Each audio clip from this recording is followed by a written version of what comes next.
हर हर महादेव। दोस्तों, धनवान बनना हो तो करे यह एक व्रत। हाँ दोस्तों, आपने सही सुना। अगर आपको धनवान बनना है तो यह एक व्रत अवश्य करें।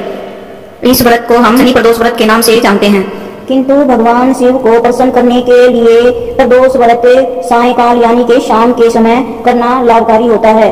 जी हाँ दोस्तों, गोधूली बेला में करने का विधान है। व्रतोपवास की दृष्टि से भगवान शिव की आराधना यानी कि भगवान शिव की भक्ति और पूजा शनिवार प्रदोष को विशेष फलदायी मानी जाती है। अगर आपको लक्ष्मी यानी कि धन की प्राप्ति चाहिए तो आपको शनिवार प्रदोष व्रत करने होंगे।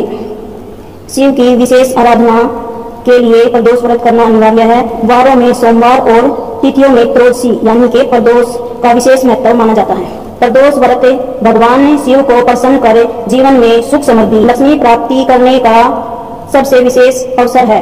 प्रदोष काल में शिव पूजा अत्यंत लाभदायक होती है। रावण के पास जितनी भी धन संपदा थी वह सब शिव कृपा का ही प्रताप था। अब दोस्तों आप देखिए कि रावण कितना धनवान था। रावण प्रदोष काल में शिव को प्रसन्न कर सिद्धियां प्राप्त करता था। धर्म शास्त्रों में लक्ष्मी प्राप्ति हेतु यानी कि आपको अगर लक्ष्मी की प्राप्ति करनी है तो शनिवार प्रदोष यानी कि जिस दिन शनिवार हो और त्रयोदशी का दिन हो उसी दिन आपको व्रत रखना है और शाम के समय शिव की पूजा करनी है।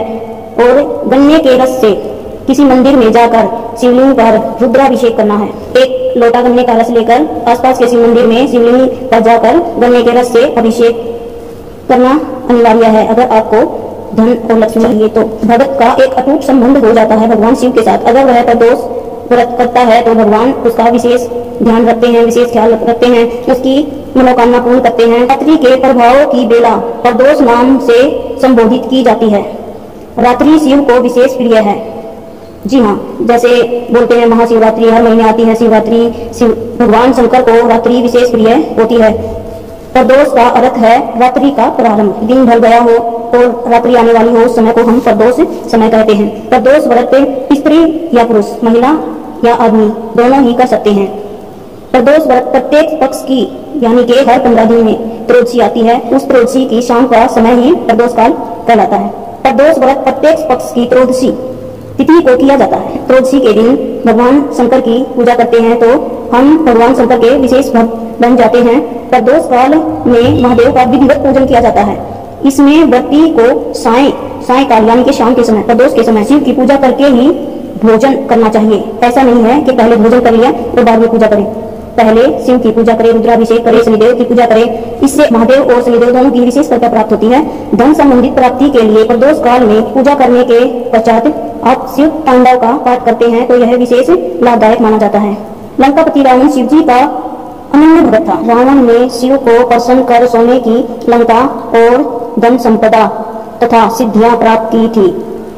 शीघ्र लक्ष्मी प्राप्ति एवं कष्टों से निवृत्ति के लिए शिव तांडव स्रोत का पाठ अचूक उपाय है। प्रदोष काल में पूजा करके पाठ करता है भाव भक्ति से वह सर्वत्र विजयी होता है। प्रदोष व्रत का महात्म्य।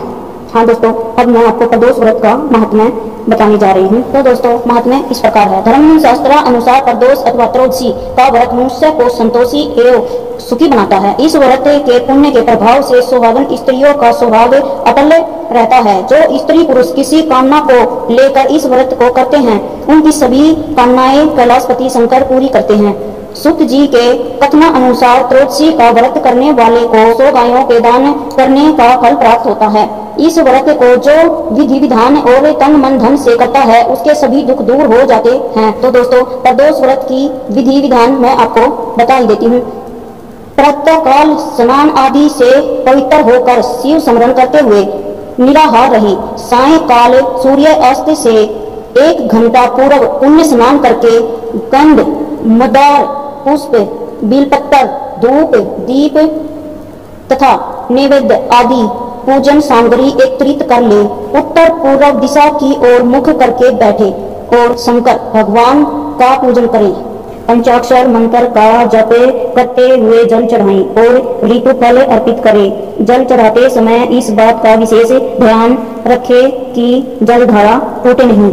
इस प्रकार मंत्र का जाप करते हुए जल अर्पित करें। जिससे कामना पूर्ति हेतु व्रत किया जा रहा है उसकी प्रार्थना भगवान शिव के समक्ष श्रद्धा भाव से करें। शिव के साथ पार्वती जी और नंदी का पूजन भी करना चाहिए। प्रदोष व्रत दोनों पक्षों की त्रयोदशी को करना चाहिए। प्रदोष व्रत अति प्रशस्त तथा सभी के करने योग्य है। स्कंद आदि पुराणों में इस व्रत की बड़ी महिमा बताई गई है। इसका उद्यापन हमें किस तरह करना चाहिए दोस्तों, यह भी जान लीजिए। विधि विधान से इस व्रत को करने पर सभी कष्ट दूर होते हैं और इच्छा पूर्ति वस्तु की प्राप्ति होती है। व्रत करने वाले को 11 त्रयोदशी अथवा वर्ष भर यानी कि 1 साल की 26 त्रयोदशी के व्रत करने के उपरांत उद्यापन करना चाहिए। उद्यापन के 1 दिन पहले घर में गणेश पूजन कर भजन कीर्तन नृत्य आदि रात्रि जागरण करे। दूसरे दिन सुबह शुद्ध होकर शिव पार्वती की प्रतिमा स्थापित कर उनका षोडशोपचार विधि से पूजन करे।